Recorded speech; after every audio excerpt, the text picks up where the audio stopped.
As a social worker, I've seen a lot of weird things. Part 1. I have been a social worker for nearly 2 decades.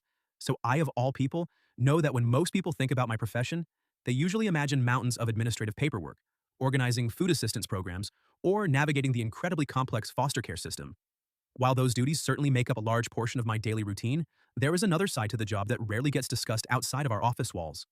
We are often the last remaining line of defense for the forgotten members of society, so, as you can see, are the individuals dispatched to knock on doors when someone stops opening their mail, stops answering their telephone, and simply fades away from the public eye. Over the years, I have seen things behind closed doors that entirely shattered my understanding of the world. I have kept quiet about these specific cases for a long time, primarily because I feared losing my professional license or being forced into a mandatory psychiatric evaluation by my supervisors. But I am getting older now, and the memories are starting to weigh significantly on my conscience.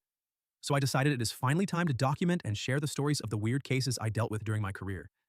And that what brings me here, as I want to start with an assignment from many years ago involving a routine welfare check on an elderly woman. The assignment originated on a Tuesday morning.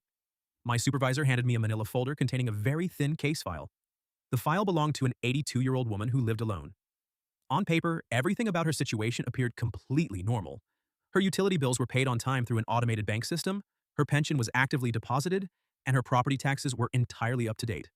The only red flag, and the reason the file landed on my desk, was that no one had actually seen her in a very long time. She had ignored the previous routine wellness checks from our department, she did not answer the door when the previous workers knocked, and her telephone simply rang endlessly when we tried to call. So as you can see, my job was simple in theory. Drive to her property, make contact, assess her living conditions, and determine if she needed to be moved into a state-assisted living facility.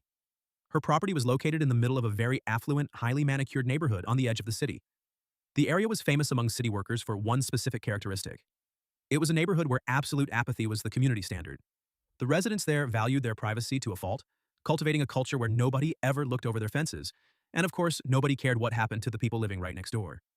You could collapse on your front lawn in this neighborhood, and the passing cars would simply drive around you to avoid getting involved.